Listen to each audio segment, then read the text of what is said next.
لو انت من الناس اللي بتشتكي انها بتتخن من الهواء او بتقول انا بشم الاكل وبتخن او مش باكل خالص وبرضه بتخن، فصح، اللي عملته هو اللي وصلك لكده. انك تقلل كميات الاكل جدا هو ده اللي بيقلل حرقك، ولو انت مستمر على كده فاي حاجة هتاكلها زيادة حتى لو حاجة بسيطة هتزيد في الوزن. والحل في الموضوع ده انك تاكل، خد احتياجاتك من الاكل وبس.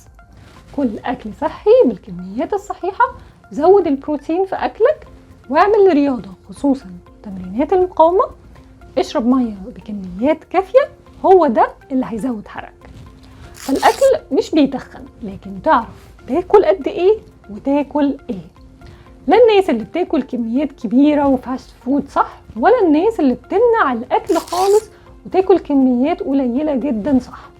فناكل نشويات عادي خالص، بس نختار الحبوب الكاملة وبالكميات الصحيحة المعتدلة، مش نكتر.